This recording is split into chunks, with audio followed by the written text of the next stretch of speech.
नमस्कार दोस्तों, बात करने वाला है मार्केट के बारे में। और मार्केट के बारे में बात करें तो काफी कुछ बड़ी अपडेट्स निकल के आ रही है। सबसे पहले अगर हम देखें तो यहाँ आप देख सकते हो कि बड़े प्लेयर्स की जो पोजीशन है, ठीक है, एफआईएस की जो पोजीशन बनी है उसमें अगर आज के दिन अगर आप देखेंगे तो यहाँ आपको साफ दिखेगा कि इंडेक्स फ्यूचर में वो लोग स्ट्रॉन्ग बुलिश देखने को मिल रहा है, इंडेक्स ऑप्शन में वो लोग मीडियम बुलिश देखने को मिल रहा है। तो ओवरऑल अगर आप देखेंगे तो देखो, ऑप्शन और फ्यूचर, ठीक है, दोनों में उनकी जो पोजीशन है वो कहीं ना कहीं एक पॉजिटिव देखने को मिल रही है। एफआईएस इंडेक्स फ्यूचर में स्ट्रॉन्ग बुलिश है, ठीक है, और इंडेक्स ऑप्शन में मीडियम है। इनका व्यू अभी भी बाजार पर पॉजिटिव देखने को मिल रहा है, ठीक है। पर ये चीज यहां नहीं रुकती। यहां आप देख सकते हो कि प्रोफेशनल्स जो है, ठीक है, उनकी अगर हम पोजीशन देखें तो यहां आप देख सकते हो कि इंडेक्स फ्यूचर में वो माइल्ड मतलब छोटा सा बियरिशनेस दिखा रहे हैं। उसके सामने हम इंडेक्स ऑप्शंस में देखें तो वहां वो स्ट्रांगली बियरिश देखने को मिल रहा है, ठीक है। उनका मतलब क्या है कि मार्केट गिरेगा, ठीक है, और इनका व्यू क्या है कि मार्केट ऊपर जाएगा। देखो, दोनों के दोनों है ना टक्कर वाले प्लेयर्स होते हैं, ठीक है, ये चीज ध्यान रखना, ठीक है। इनका व्यू है बियरिश और इनका व्यू है बुलिश, और वो इंडेक्स फ्यूचर में स्ट्रॉन्ग बुलिश है और इधर ऑप्शन में मीडियम बुलिश है, ठीक। अब तीसरी जो चीज है वो है तीसरी महाशक्ति यानी कि रिटेल पोजीशंस, ठीक है। तो अगर हम ये देखें तो यहां आप देख सकते हो स्ट्रॉन्ग बियरिश है। बियर इस साइड कौन बैठा है अगर आप देखेंगे, प्रोफेशनल ट्रेडर्स और रिटेलर्स, ठीक है, वो इंडेक्स फ्यूचर में बियर इस साइड बैठा है। तो उसके सामने अगर आप इधर देखें, ठीक है, तो यहां एफआईआईज और रिटेलर्स वो दोनों इंडेक्स ऑप्शन में बुलिश देखने को मिल रहा है, ठीक है। ये डाटा के हिसाब से अगर हम कंपेयर करें तो यहां बियरिश है, पर अगर हम ऑप्शंस में देखें तो वो वहां भी रिटेल भी बुलिश देखने को मिल रहा है। रिटेल दोनों साइड का व्यू लेकर बैठे हैं। इंडेक्स ऑप्शन में वो मीडियम बुलिश है तो फ्यूचर में स्ट्रॉन्ग बुलिश देखने को मिल रहा है, ठीक है। तो स्ट्रॉन्ग बियरिश देखने को मिल रहा है। अब देखो इसका लॉजिक क्या है, ठीक है, अब हमें क्या करना है वो काफी इंपॉर्टेंट रह जाता है। क्योंकि देखो अब मार्केट में जो भी मोमेंटम आने वाला है, ठीक है, ये चीज ध्यान रखना, अब जो भी मोमेंटम आएगा वो बड़ा आएगा, ठीक है। ऐसा मैं क्यों बोल रहा हूं, तो उसका भी एक लॉजिक है। सबसे पहले हम निफ्टी की बात कर लेते हैं, ठीक है। देखो निफ्टी में ये जो आपके सामने मैंने ये एनालिसिस करके रखा है, ठीक है, उसमें हमें सबसे पहले हमें क्या देखना है। देखो ये जो रेंज है ना, ये रेंज काफी इंपॉर्टेंट है। ये रेंज कौन सी है, 24,100 से 24,130, ध्यान से समझना, ठीक है। इस रेंज को काफी इंपॉर्टेंस देना है हमें कल के ट्रेडिंग सेशन में।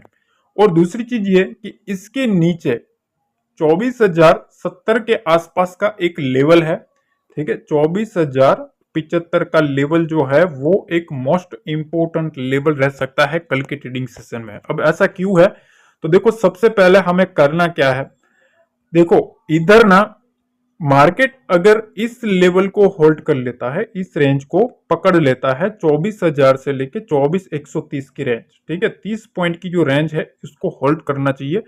अगर मार्केट इस रेंज को होल्ड करेगा तो यहां से मार्केट की ट्राई होगी कि 24,175 के लेवल तक मार्केट को ले जाया जाए, ठीक।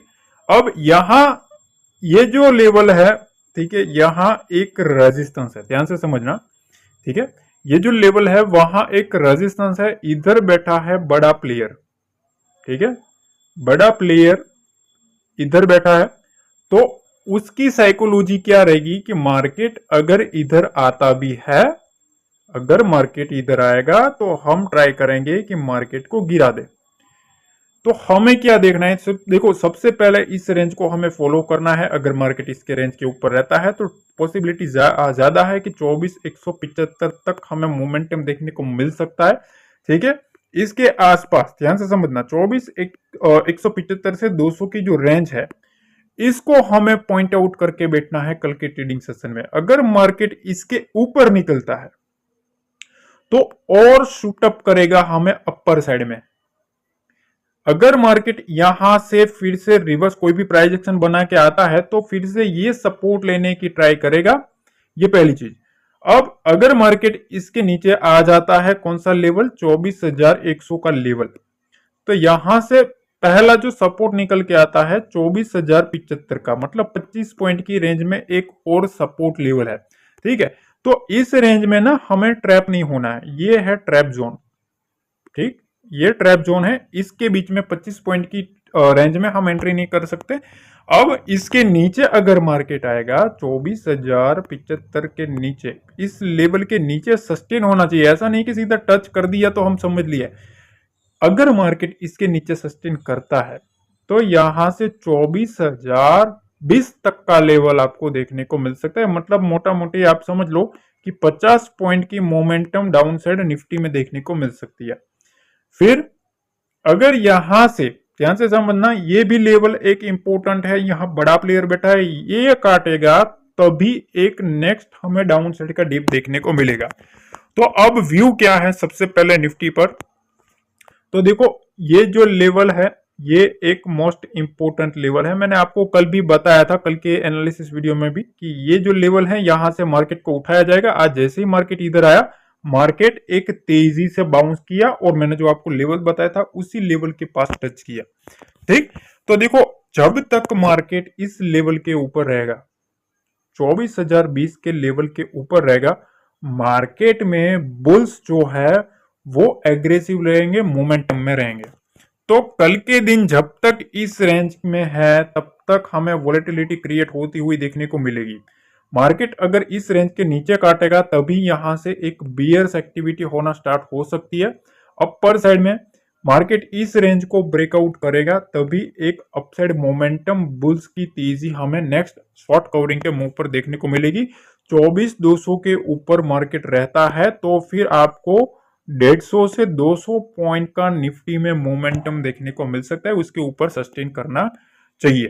ठीक, अब देखो यहां बैंक निफ्टी है ना, बैंक निफ्टी काफी इंटरेस्टिंग जोन में फंसा है। अगर आप देखेंगे तो मार्केट में मोमेंटम तो आया, पर फिर अगर आप देखें तो पूरा दिन यहां एक रेंज में फंसा है। तो अब क्या करना है, तो देखो यहां सबसे पहले इस रेंज को आपको ध्यान देना है, ये रेंज को ध्यान देना है। अब कल के दिन इस रेंज के नीचे 52,486 से लेके 52,426, इसके बीच में हम ट्रैप नहीं होंगे। इसके नीचे अगर आता है तो यहां से एक हमें डाउन साइड का मोमेंटम देखने को मिल सकता है, यहां से एक डाउन साइड का मोमेंटम देखने को मिल सकता है। ठीक है, और अपर साइड में ध्यान देना, अपर साइड में ये जो लेवल है 52,640 से लेके 740 का, ये 100 पॉइंट की जो रेंज है ये काफी क्रूशियल है। जब जब मार्केट इस रेंज के पास आता है, ठीक है, मार्केट को रिवर्स करवाने की ट्राई करी जाती है। तो हमें क्या देखना है, अगर मार्केट इस लेवल के ऊपर सस्टेन कर जाता है और 52,740 के लेवल को काट देता है और सस्टेन कर देता है, तो सबसे पहले आपको 52,800 का टारगेट और उसके बाद 900 का टारगेट भी आपको बैंक निफ्टी में देखने को मिल सकता है। ठीक, तो देखो यहां बैंक निफ्टी का जो सिनेरियो है वो एक रेंज में फंसा है, इस रेंज में ट्रैप नहीं होना है, या तो इसके नीचे और या तो इसके ऊपर। इसके ऊपर अपसाइड मोमेंटम आ सकता है, इस रेंज के नीचे डाउन साइड का टिक हमें देखने को मिल सकता है। एक चीज याद रखना, 52,250 और 52,300 ये एक स्ट्रॉन्ग लेवल है। ठीक है, ये एक इंपॉर्टेंट लेवल है। मार्केट अगर इस लेवल के नीचे जाएगा तभी एक नेक्स्ट हमें बियर एक्टिविटी देखने को मिल सकती है 200 से 250 पॉइंट की। ठीक, तो ये देखो मेरी बात होती है ना, देखो मैं क्लियर कट बोलने में बिलीव करता हूं, ऐसा है वैसा है वो चीज मेरे को नहीं आती। मेरे को लगता है कि भाई चलो यहां से 200-250 पॉइंट आएगा तो मैं बोल देता हूँ वही है, इतना आ सकती है। ठीक है, मेरे को वो नहीं होता कि भैया 50 पॉइंट का टारगेट दे दूं और फिर कल आपको बोलता रहूं बार बार 20 मिनट की वीडियो में 10 बार तो मैं वही बोलूंगा, कल मैंने ये बोला था वो बोला था। अरे भाई वो मेरे को नहीं करना है, समझ लो। तो मेरा व्यू होता है ना वो थोड़ा क्लियर रहता है। ठीक है, मेक श्योर आपको एक लाइक जरूर कर देना है। अब देखो यहाँ फिन निफ्टी के बारे में बात कर लेते हैं। कल फिन निफ्टी की एक्सपायरी है। अब देखो फिन निफ्टी में दो चीजों का ध्यान रखना है। पहला तो ये जो रेजिस्टेंस है उसको, और दूसरी चीज यहां आप देखेंगे एक ट्रेंड लाइन निकल के आ रहा है। तो मार्केट अगर इस ट्रेंड लाइन के ऊपर ब्रेकआउट कर देता है, ठीक है, मार्केट अगर इस रेंज को ब्रेकआउट कर देता है तो भी यहाँ एक रेजिस्टेंस आ रहा है। अगर मार्केट इसके आसपास इसको ब्रेकआउट करने के बाद आता है तो हमें ये लेवल देखना है 23,765। मार्केट अगर इस लेवल के ऊपर फिन निफ्टी सस्टेन कर जाता है तो यहां से एक शूटअप देखने को मिल सकता है। 23,800 से लेके ऊपर की 23,900 तक की जर्नी देखने को मिल सकती है। इस ट्रेंड लाइन को नहीं काट पाया तो क्या करें? तो देखो यहां से 23,650, ध्यान से समझना, मार्केट अगर फिन निफ्टी अगर इसके नीचे रहता है तो यहां से हमें 23,550 का लेवल देखने को मिल सकता है। और 23,500 का जो लेवल है एक सपोर्ट है, अगर वो ब्रेक कर देता है तो फिर आपको 23,400 का लेवल भी फिन निफ्टी में देखने को मिलेगा। ठीक है, तो इस लेवल पर आपको फॉलो करना है। ठीक है, काफी अपडेट है, ये सब कुछ इंफॉर्मेशन जो है वो एजुकेशन पर्पस के लिए दी गई है। ठीक है, कुछ सवाल मैं आपको अपडेट दे देता हूँ। काफी लोगों के सवाल आए थे तो मैंने सोचा उनको भी कुछ आंसर दे दूं। और चार्ट में एक सवाल आया है, चार्ट में कौन सा टाइम फ्रेम देखना सही है, 5 मिनट या 3 मिनट, प्लीज हेल्प। देखो चार्ट में मैं आपको एक सिंपल सी चीज बता दूं, अगर आप कोई भी चार्ट देखते हो, निफ्टी या बैंक निफ्टी या फिन निफ्टी कोई भी हो, ठीक है, तो आपको सबसे पहले ये डिसाइड करना है कि आपकी जो कैपेबिलिटी है वो कितनी है होल्डिंग की। ठीक है, अगर आप कोई कुछ भी ट्रेड होल्ड कर रहे हो तो आप 3 मिनट कर पाते हो, 5 मिनट कर पाते हो या 15 मिनट कर पाते हो, ये इंपॉर्टेंट चीज है।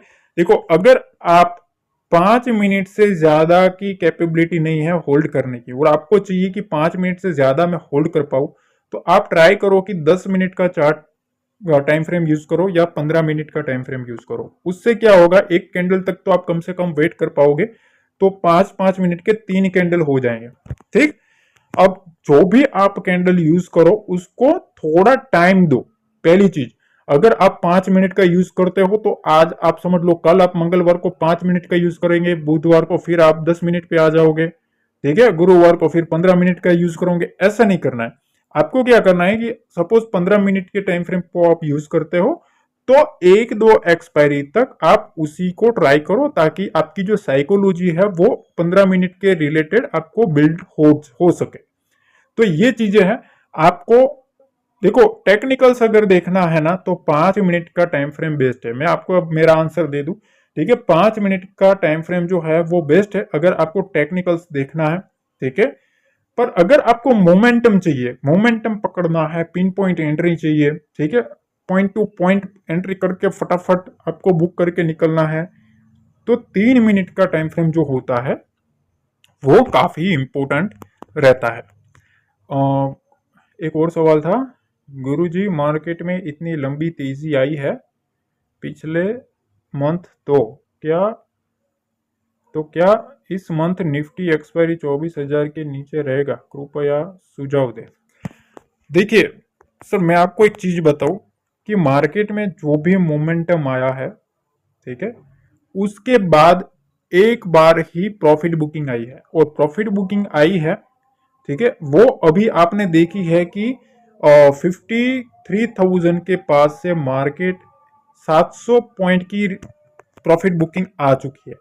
तो देखो मार्केट में एक अपसाइड मोमेंटम आ चुका है, अब वहां से एक डीप आया है। अब डीप के लिए देखो यहां इसके नीचे अगर मार्केट रहना है तो सबसे पहले निफ्टी को 24,100 के ऊपर सबसे ज्यादा मंदी फेस करनी पड़ेगी। अगर उसको फेस करता है ना तभी पॉसिबिलिटीज है कि 24,000 के नीचे मार्केट एक्सपायरी तक रहे। ठीक, तो ये लेवल इंपॉर्टेंट होता है 24,200 से 24,100, इसके ऊपर मंदी वाले हैं, और उसके बाद है 24,500। तो जितना यहां मंदी की पोजीशन बनेगी चांसेस ज्यादा बन जाता है कि 24,000 के नीचे एक्सपायरी बने। दूसरी पॉसिबिलिटीज क्या है कि नीचे की साइड 23,800 और 900, ठीक है, ये एक इंपॉर्टेंट लेवल है। मार्केट जितना यहां से तेजी का डाटा बनाएगा उतना ये लेवल सस्टेन होने में कामयाब रहेगा। और अब डाटा अगर हम चेक करते हैं, दोनों साइड डाटा काफी परफेक्ट तरीके से बनाया गया है, इसीलिए मार्केट एक रेंज में चल रहा है। ठीक है, अब जैसे ही वो रेंज ब्रेकआउट ब्रेकडाउन करेगा, एक बड़ी मूव आने वाली है। ठीक, तो इसलिए आपको हमेशा लेवल टू लेवल पर फोकस करना चाहिए, 23,800 और 23,900। ठीक है, जब तक ये इंटेक्ट है, मार्केट में एक बाउंस आता रह सकता है, इसके नीचे आएगा ना तभी एक हमें नेगेटिव मोमेंटम बियर एक्टिविटी देखने को मिल सकती है। बाकी तो क्या है कि देखो, इसके आसपास रहता है मार्केट, मॉर्निंग में ऊपर जाता है, फिर डाउन आ जाता है, एक लेवल में होल्ड कर लेता है, लास्ट में अगर आप देखेंगे तो कुछ देखने को नहीं मिलता। तो यही चलता है, अभी डाटा का खेल है सारा। ठीक है, और नमस्कार सर, मैं आपके हर एक वीडियो देखती हूँ और बहुत कुछ सीखने को मिला। Thank you. आपका ये सवाल जो था, ठीक है, आपका ये जवाब है वो काफ़ी अच्छा लगा। काफ़ी लोगों को हेल्प मिल रही है, काफ़ी लोग पसंद कर रहे हैं, काफ़ी लोग लाइक कर रहे हैं, शेयर कर रहे हैं, सब्सक्राइब कर रहे हैं, तो ये अच्छी बात है। लोगों को फ्री में सीखने को मिल रहा है तो अच्छी चीज़ है। एफआईएस बाजार को तेजी से क्रैश करवाने की प्लानिंग में है, जब रिटेल बुलिश बने तब अलर्ट। देखिए, ये चीज है ना, मैं आपको एक चीज बताऊं कि हमने ये जो डाटा चेक किया, आप देख लो, ये जो रिटेल की पोजीशन है, ठीक है, अगर आप ऑप्शन में देखें तो यहाँ आपको वो बुलिश देखने को मिल रहा है। ठीक है, और यहाँ आप देखेंगे तो एफआईएस भी क्या है, मीडियम बुलिश है। अब इधर अगर आप देखेंगे ना तो यहाँ दोनों का व्यू अलग है। इंडेक्स ऑफ फ्यूचर में रिटेल बियरिश है तो एफआईएस बुलिश है। तो एक चीज याद रखना, ज्यादातर ज्यादातर रिटेलर्स की पोजीशन एफआईएस से ऑपोजिट होती है। या तो रिटेल विन होता है या तो एफआईएस विन होता है, और ज्यादातर एफआईएस का व्यू सही रहता है क्योंकि उनके पास बैकअप बड़ा होता है। ठीक है, तो वो ज्यादा मोमेंटम दिलवा सकते हैं। तो अब देखो, यहाँ आप जो बता रहे हो ना, एफआईएस बाजार को तेजी से क्रैश करवाने की प्लानिंग में है, इसलिए रिटेल बुलिश बने तब अलर्ट। देखो, मार्केट में हमेशा एक चीज याद रखना, जब कभी भी मार्केट मंदी के जोन में आए, ठीक है, मंदी के लेवल के ऊपर आए ना, तब हमेशा रिटेलर्स को ना अपनी 50% क्वांटिटी पर काम करना चाहिए। ठीक है, एग्रेसिवली क्वांटिटी पर काम मत करो। जैसे ब्रेकआउट आए, उसका कंफर्मेशन आए, फिर आप जो भी करो वो सही रहेगा, क्योंकि उसमें ना फिर ये लोग भागते हैं, एफआईएस भागते हैं, क्योंकि उनकी जो पोजीशन होती है ना, जब एफआईएस की शॉर्ट कवरिंग आती है ना, ठीक है, तब वो बड़ी बड़ी कैंडल्स के साथ आती है। पर वो एक दो बार उनके लेवल के ऊपर आप क्लोजिंग करवा दो, उनको कुछ फर्क नहीं पड़ेगा। समझ रहे हो, वो एक ही झटके में डाउन करवा सकते हैं। पर जब बार बार वो लेवल और टच होता हुआ देखे, सस्टेन होता हुआ देखे, फिर उनको थोड़ा बहुत पैनिक स्टार्ट होता है और उसके बाद एक शॉर्ट कवरिंग मूव आता है। ठीक है, तो इनकी साइकोलॉजी को पकड़ना काफी इंपॉर्टेंट है। सर जी वीकली एक्सपायरी में निफ्टी पॉजिटिव रहेगा या नेगेटिव? कौन सी, आप यही शायद, तो आप यही एक्सपायरी की बात कर रहे होंगे। ठीक है, पर देखो, ये मैं आपको एक चीज बता दूं, 24,000 के लेवल के ऊपर निफ्टी है तब तक बुल्स का कंट्रोल है। ध्यान रखना, इस लेवल के नीचे मार्केट आता है तो बियर्स एक्टिविटी भी हो सकती है। ठीक है, डाटा फिर स्ट्रॉन्ग बनना शुरू हो जाएगा। 24,100, 24,300 और 24,500 इस लेवल पर डाटा बनना स्टार्ट हो जाएगा, इस लेवल के नीचे। ठीक है, तो ये चीज आप खास ध्यान रखना कि अगर मार्केट इस लेवल के नीचे सस्टेन होना शुरू हो तो इस लेवल पर हमें डाटा चेक करना है, क्योंकि यही लेवल जो है वहां से सबसे ज्यादा पोजिशनिंग बनती हुई देखने को मिलेगी। तो अगर मार्केट 24,000 के ऊपर जब तक है, ठीक है, मार्केट में एक बुलिशनेस बन रही है, और अभी भी आप देख रहे हो मार्केट एक स्ट्रॉन्ग बुल साइड जा रहा है। ठीक है, पर अगर मार्केट 24,000 के नीचे सस्टेन होना शुरू हो तो 23,800 और 23,900 इस लेवल पर हमें फोकस करना है। मार्केट अगर इसके नीचे आता है तभी एक जो ट्रेंड है ना, ठीक है, जो बाइंग मोमेंटम है, वहां थोड़ी बहुत सेलर्स की एक्टिविटी देखने को मिलेगी। अपर साइड से मंदी वाले जो है वो एंट्री करना स्टार्ट करेंगे, या तो एग्रेसिवली डाटा बनना स्टार्ट हो जाएगा। ठीक है, तो देखो, ये कुछ सवाल थे, मैंने सोचा कुछ लोगों के क्वेश्चन है वो ऐड कर लूं। आपका भी कोई भी सवाल है तो आप भी कमेंट में पूछ सकते हो, मैं उसको भी ट्राई करूंगा आपके आंसर देने की। ठीक है, बाकी देखो, एक चीज और बताता हूँ, यहाँ तक देख लिया है, मेक श्योर वीडियो को लाइक हो जाना चाहिए, कमेंट हो जाना चाहिए, शेयर कर दो, सब्सक्राइब कर दो। मिलते हैं अगले वीडियो में। जय हिंद, जय भारत।